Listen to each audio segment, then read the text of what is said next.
વાત રાજકોટની। રાજકોટમાં દાણાપીઠ વિસ્તારમાં તસ્કરોએ તરખાટ મચાવ્યો છે। 3 દુકાનોના તાળા તોડી તેલના ડબ્બાની ચોરી કરી લીધી। તસ્કરોએ દુકાનમાંથી રોકડ તો લીધી જ સાથે તેલના ડબ્બા પણ તસ્કરોએ ચોરી લીધા। મુદ્દામાલની ચોરી કરી તસ્કરો ફરાર થયા। પોલીસના રાત્રિ પેટ્રોલિંગને લઈને હવે સવાલ ઉઠી રહ્યા છે। તસ્કરોએ રોકડ રકમની ચોરી કરી સાથે તેલના ડબ્બાની પણ ચોરી કરી લીધી છે। તો જુઓ આપ સીસીટીવી ફૂટેજ પણ સામે આવ્યા છે જેમાં જે તસ્કરો છે તે જોવા મળી રહ્યા છે અને સમગ્ર ઘટના જોઈ શકાય છે જેમાં એક રિક્ષા આવે છે અને આ રિક્ષામાં આ ચોર સવાર થઈને આવે છે અને ત્યારબાદ દુકાનોના તાળા તોડે છે, ચોરી કરે છે, તેલના ડબ્બા પણ લઈ લે છે અને ત્યારબાદ રિક્ષામાં જ રવાના થઈ જાય છે, ફરાર થાય છે।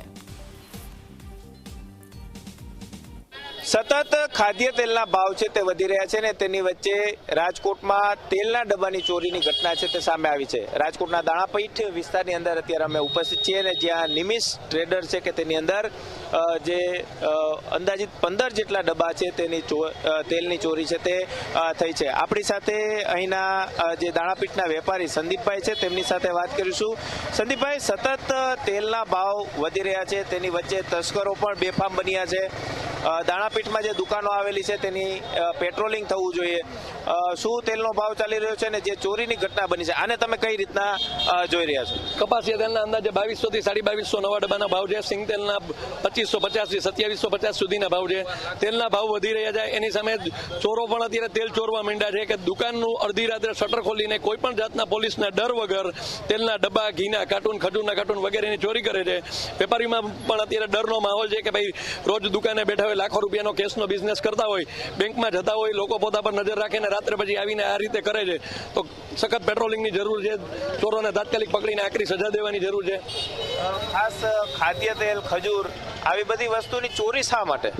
આ ફર્સ્ટ ટાઈમ દાણાપીઠમાં બન્યું છે કે આવી રીતે પૈસા બરોબર છે કે પૈસા કોઈ વેપારીએ ભૂલથી રાખ્યા હોય તો ચોરી થઈ જાય, કોઈ વોચ રાખી હોય, પણ તેલના ડબ્બા 15 કિલોનો એક ડબ્બો હોય, હવે રિક્ષા કે અન્ય વાહનો લાવે તો કોઈ જાતનો ડર જ નથી કે રિક્ષામાં 2-3 જણા આવે છે અને અડધી રાત્રે પોલીસને કોઈ પણ જાતની બીક વગર આવી રીતે માલ દુકાનના તાળા તોડીને માલ ચોરી જાય છે। તસ્કરો પોલીસને પડકાર ફેંકે છે, આ તો એવું જ થયું। એક્ઝેક્ટલી એ જ વાત થઈ ને કે તસ્કરો પોલીસને પડકાર ફેંકે છે કે અમે અડધી રાત્રે પણ કોઈ પણ વાહન લઈને ચોરી કરવા આવશું, તમે અમને પકડી શકતા નથી। સીસીટીવીમાં કઈ દેખાય છે ખરા? ને સીસીટીવીમાં કોઈ અહીંયા છે અમારી બીજી બાજુમાં દુકાન છે કનૈયાલાલ રસિકલાલ, ત્યાં અમે સીસીટીવી બહાર પણ રાખ્યા હતા તો તસ્કરો આવેલા, દુકાનના તાળા તોડેલા અને બહારથી સીસીટીવી પણ ચોરીને લઈ ગયા છે।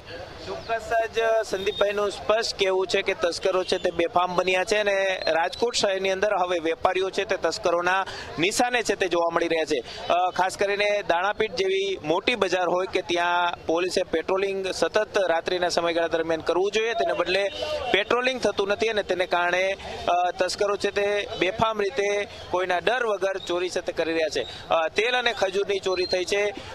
આમ તો સામાન્ય એવી ઘટના કહેવાય, પરંતુ ક્યાંક સતત તેલના ભાવ છે 2500-2600 રૂપિયા સુધી પહોંચ્યા છે અને તેની વચ્ચે તેલના ડબ્બાની ચોરી થઈ છે અને હવે પોલીસે પણ ફરિયાદ નોંધી અને સમગ્ર મામલે તપાસ છે તે શરૂ કરી છે। કેમેરા પર્સન ઉદય પવાર સાથે ગૌરવ દવે, ઝી મીડિયા, રાજકોટ।